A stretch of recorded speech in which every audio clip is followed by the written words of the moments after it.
so I really am smoking a cigarette this time. No different than last time. This is kind of weird, this whole talking to myself thing, I feel like, but I guess I'm not talking to myself, I'm talking to you. So, the gateway experience. Brain hemisphere synchronization in perspective. Um, the first one was about the letter. If you haven't watched it, maybe go watch it. Maybe you don't want to watch it, need to watch it. Um, this is an overview of cia-rdp96 document. Can be found on cia.gov. Um, it is about the Department of Defense and their experimentations on our brain, how our mind works, our consciousness, our ability, and we don't teach this in schools. We don't educate our kids, of how powerful their minds are. That we have cliche little things like let it go and live your dreams and tell kids you can be anything you want to be, but people don't even understand the weight that holds. They don't understand what that means. Um, it just sounds good. And yes, you can be anything you want to be, but let's be realistic. Um, Number one, introduction. In order to describe the Monroe Institute technique for achieving altered states of consciousness, the gateway experience, involving brain hemisphere synchronization or hemisync, the most effective way to begin is to briefly profile the basic mechanics which underlie operations of related methods such as hypnosis, transcendental meditation, and biofeedback. It is easiest to effectively describe what gateway is by beginning with a short description of those associated techniques that share some common aspects with the gateway experience, but which are nevertheless different. In this way, we can develop a frame of reference at the onset, which will provide useful concepts to explain and understand gateway by comparison as we proceed. So, what they're saying is hypnosis, transcendental meditation. I have such a hard time with that word. Biofeedback. There's something to all a lot of these people I've never heard of. Some of them I've heard of in psychology class. Um, Number two, hypnosis. According to the theories of psychologist Ronald Stone and the biomedical engineering models of the Bentov, hypnosis is basically a technique which permits acquisition of direct access to the sensory motor cortex and pleasure centers, the lower cerebral, which is emotional, proportions, and associated pleasure centers of the right side of the human brain following successful disengagement of the stimulus screening function of the left hemisphere of the brain. I need to stop right there and make a mark because this warrants a further discussion. Because I'm going to put it in really simple terms for you. Okay, and this is how I've explained it to people that it's not writing.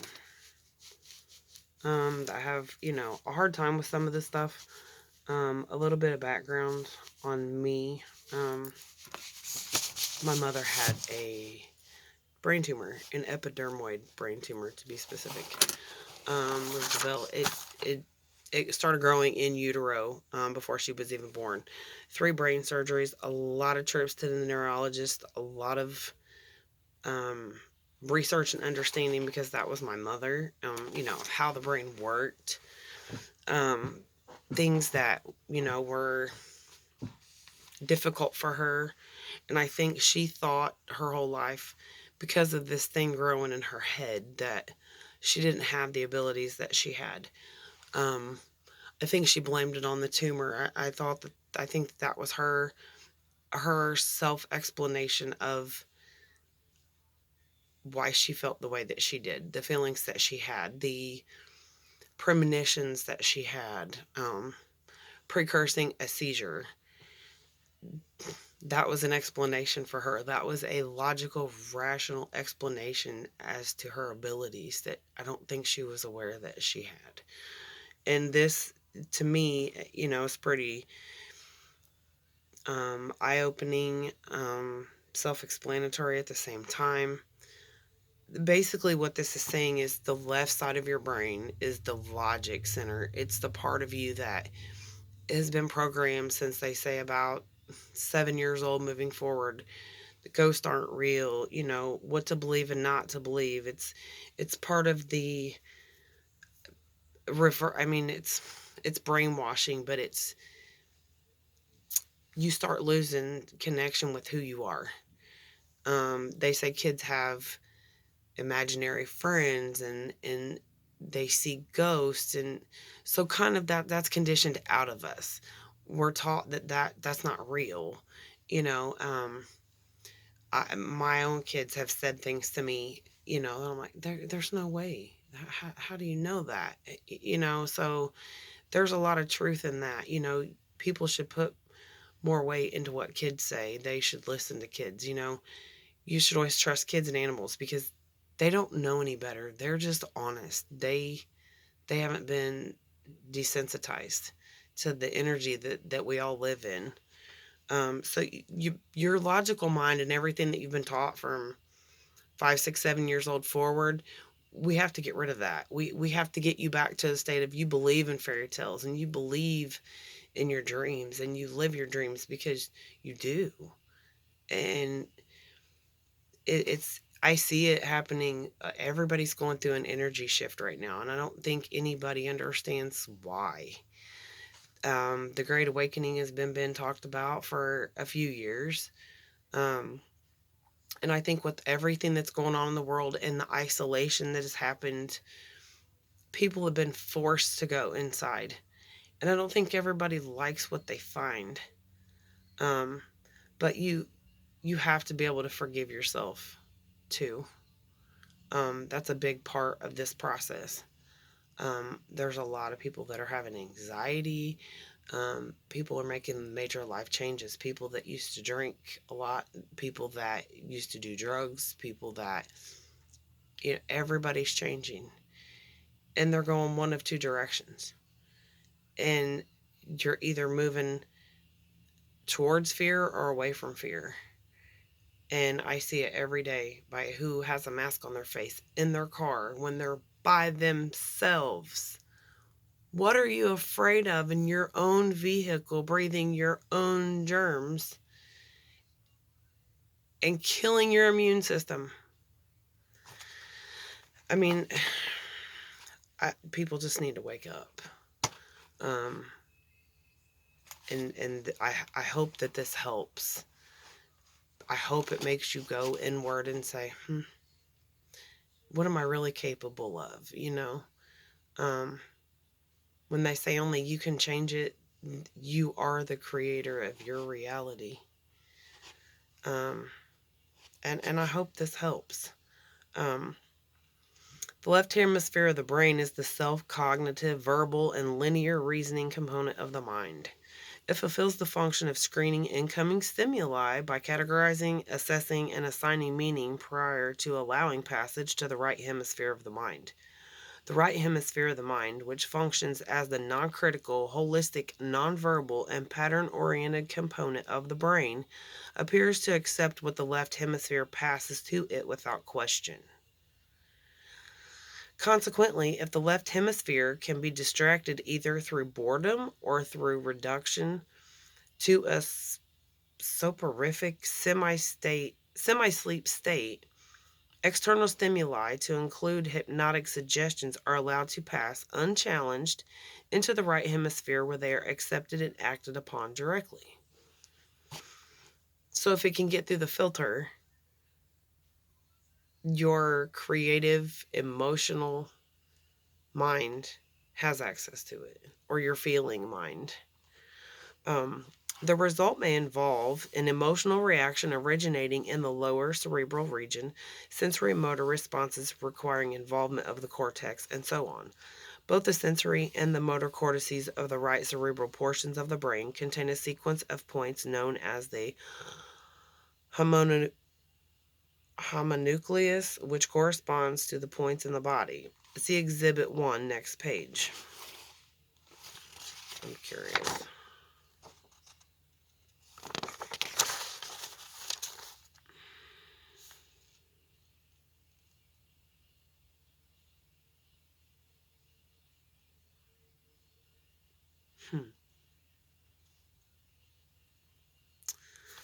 It's not a very good diagram, but it's kind of like here are your pleasure centers, and it's like everything's bypassing. It's just staying over here on one side of the brain. So it's never able to get over here and be activated. And it looks like this here's the filter. And some things that I've read say something to the effect of being able to bridge. You know, this synchronization has something to do with this here. I'm not sure what.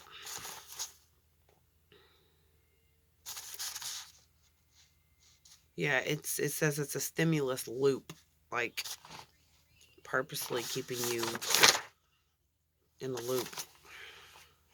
Okay.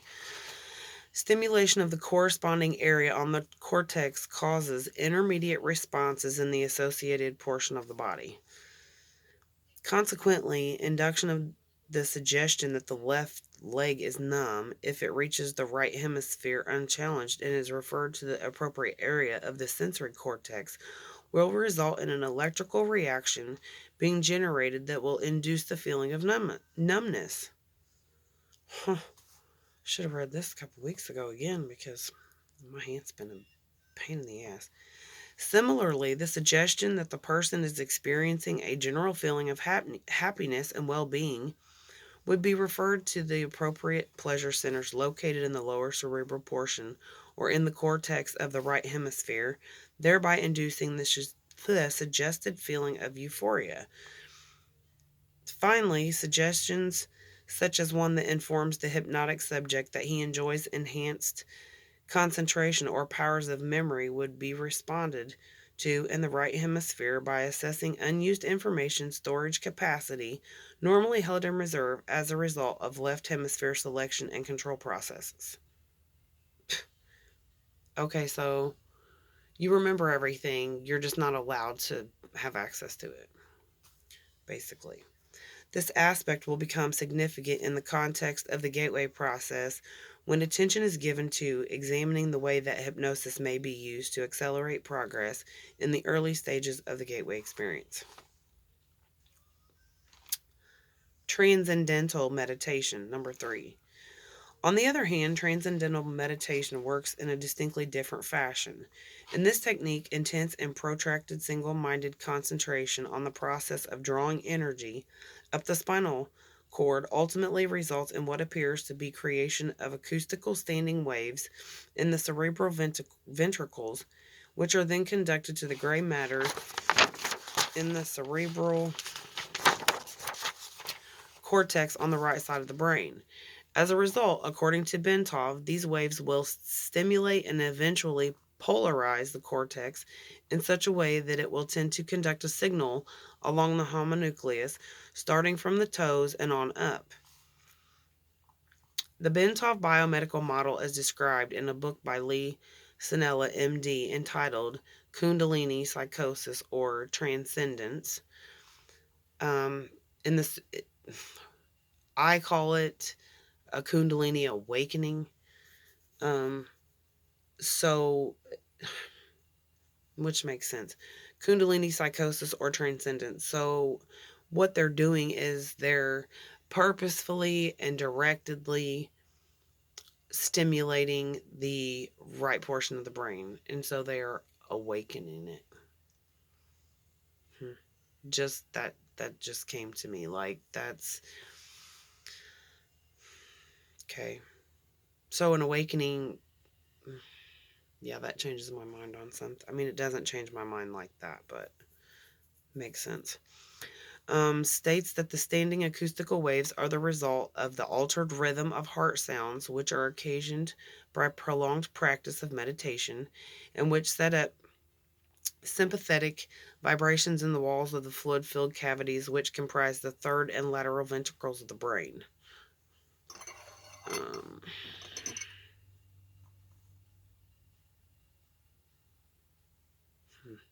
I don't usually talk this much, so I never shut up when I was a kid. Maybe that's why this is fun for me.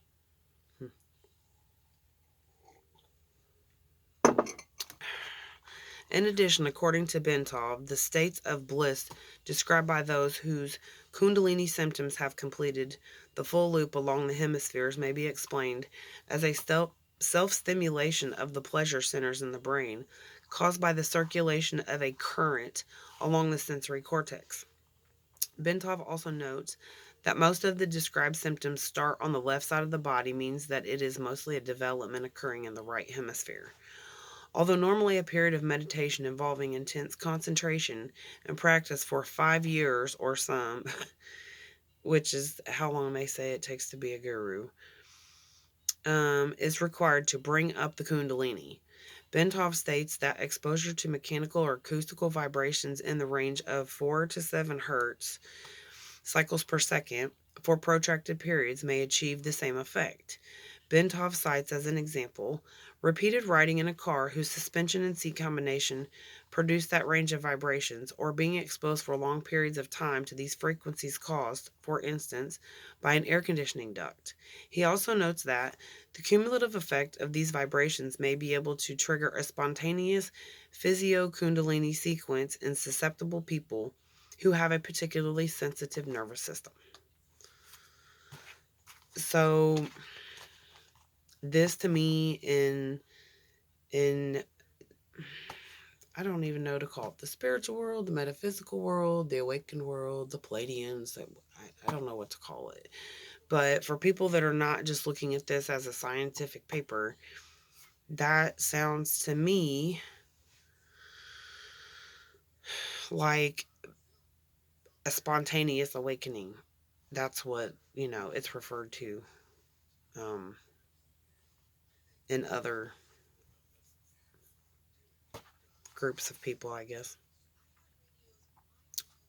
I guess would explain it if a person worked in a construction site, had a real bad habit of listening to loud music, the same song. I don't know, maybe. Makes sense. Number 4, biofeedback. The third consciousness altering methodology, which will be briefly described as biofeedback.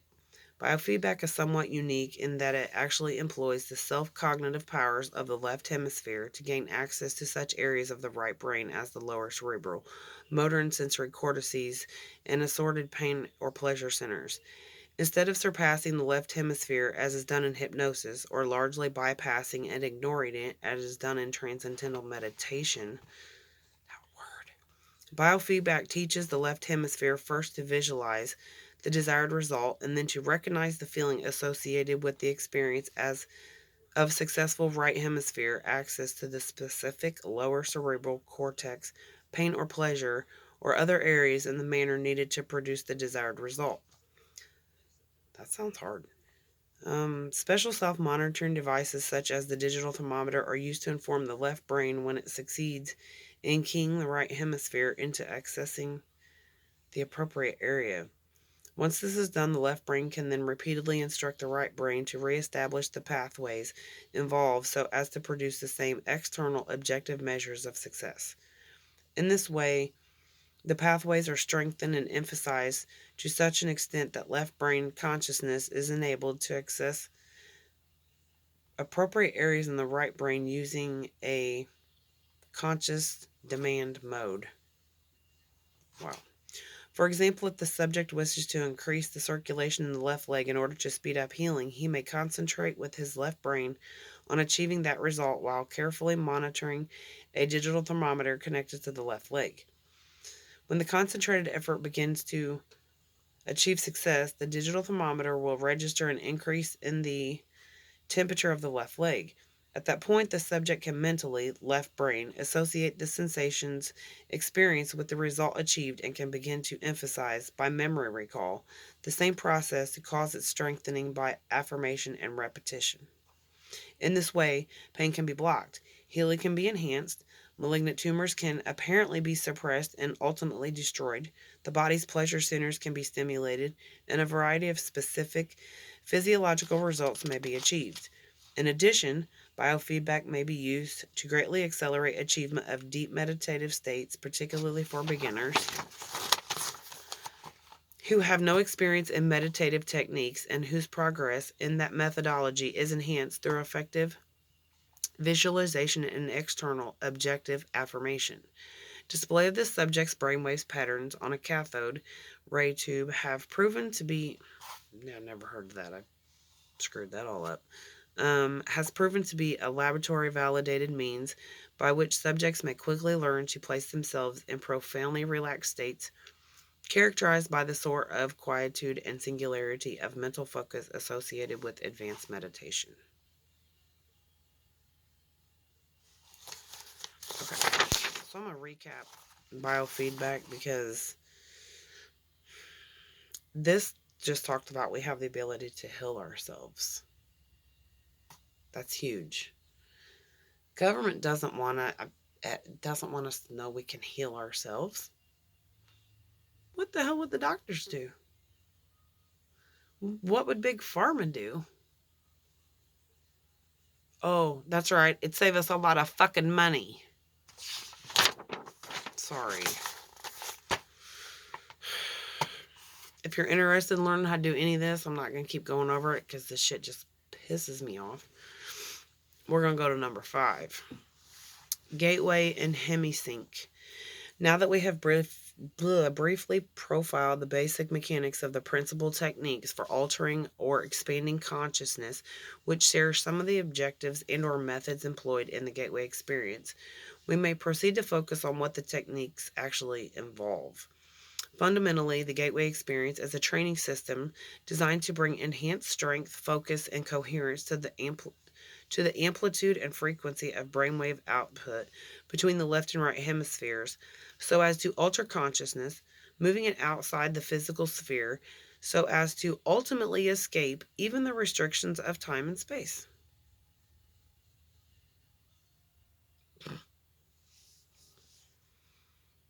Time travel. Yeah, 22 minutes. I have no idea how long this phone's going to go. We'll probably get through number 5 and then I'll upload. Yeah, even the restrictions of time and space. The participant then gains access to the various levels of intuitive knowledge which the universe offers. This is the Department of Defense talking about the endless supply of knowledge the universe has for us. And they don't want us to know. Nice. What differentiates the gateway experience from forms of meditation is its use of the hemisync technique, which is defined in a monograph by Monroe Institute trainer Melissa Yeager as a state of consciousness defined when the EEG patterns of both hemispheres are simultaneously equal in amplitude and frequency. You can literally see the synchronization of your brain on an EEG, which is electroencephalogram. I know that because I had to have one. My mom had them all the time. Looked like an alien with all this shit coming out of your head. My son had one. Yeah, so you can literally see the synchronization happening on an EEG. That's fascinating to me. Although hemisync seems to be rather rare and of only short duration in ordinary human consciousness, ordinary, that's us. Well, not me, but most people, ordinary consciousness. That's what we're ordinary to them. Melissa Yeager states that audio techniques developed by Bob Monroe can induce the sustain hemisync with the Institute's basic Focus 3 tapes. Yeah, I need to get my hands on them tapes. She also notes that studies conducted by Elmer and Alice, weird spelling. Cool name though, Alice, Allyce. Cool, Green, at the Menninger Foundation have shown that a subject with 20 years of training in Zen meditation could consistently establish hemisync at will, sustaining it for over 15 minutes. So our gurus, they can achieve this for 15 minutes. So I'm assuming that means they can go out their body and they can do whatever they want for 15 minutes. Dr. Stuart Temlow, a psychiatrist and research associate of the Monroe Institute, reports that in our studies of the effect of the Monroe tape system on brain waves, we have found that the tapes encourage the focusing of brain energy. It can be measured as with a light bulb in watts into a narrower and narrower frequency band, in quotations. This focusing of energy is not unlike the yoga concept of one-pointedness, which we may translate in Western terms as a single-mindedness. No, I don't think that that's what that means. What that means to me is a narrower frequency band would seem more powerful to me. It would have more direct um, outcome. It would have more direct aim. It wouldn't just be willy-nilly, because people have to understand when you put something out into the universe, you put it into the universe. And if you are a conscious, awakened person, you understand that that is a form of manifestation because you understand what that has. That you put it out, it's an intention and it has potential. And anything that has potential is dangerous. People, when you say, "Oh, I shouldn't put that out there," don't, don't. If it goes through your mind to not put that in the universe, don't put it in the universe because it happens. So to me, that's what a narrower and narrower frequency band means. It's like a higher level of concentration, because meditation can be hard.